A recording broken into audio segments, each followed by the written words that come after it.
बिस्मिल्लाहिर्रहमानिर्रहीम। अस्सलाम वालेकुम।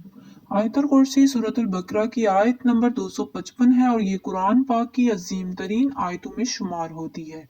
इस आयत की बेशुमार फजीलतें और फवायद हैं जो इंसान की रूहानी, जहनी और जिस्मानी जिंदगी पर मस्बत असर डालती हैं। इसके चंद अहम फवायद दर्ज झैल हैं।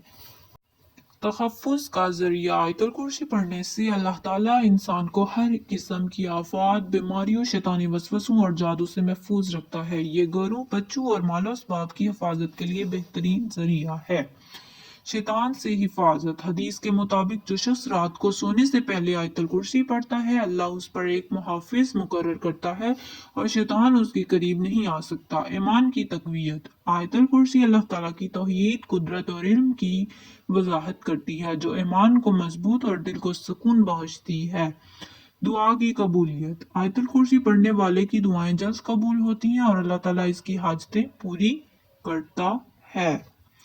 जन्नत का वादा। हजरत मोहम्मद सल्लल्लाहु अलैहि वसल्लम ने फरमाया कि जो शख्स हर फर्ज नमाज के बाद आयतुल कुर्सी पढ़ता है, उसके और जन्नत के दरमियान सिर्फ मौत का फासला रह जाता है। रिस्क में बरकत। रोजाना आयतुल कुर्सी पढ़ने से रिस्क में बरकत और फिरामानी होती है।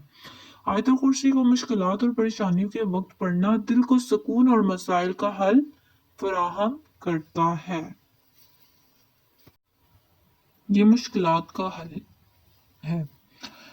पढ़ने का तरीका यह है कि इसे दिन में कई मरतबा, खास तौर पर फ़र्ज नमाजों के बाद, सुबह शाम के अज़कार में और रात को सोने से पहले पढ़ना चाहिए। खुलासा। आयतुल कुर्सी का पढ़ना इंसान की ज़िंदगी में अमन, हिफाजत और बरकत लाता है। ये अल्लाह के करीब का ज़रिया है और तमाम मसाइल का हल फराहम करती है। इसे रोज़मर्रा ज़िंदगी का हिस्सा बनाना रूहानी सुकून और दुनियावी फ़ायदे का ज़रिया है। उम्मीद है कि वीडियो पसंद आए तो हमारे चैनल को ज़रूर सब्सक्राइब करें, वीडियो को लाइक करें, बेल आइकन को प्रेस करें ताकि हर न्यू आने वाली वीडियो का नोटिफिकेशन आपको मिलता रहे। अल्लाह हाफिज़।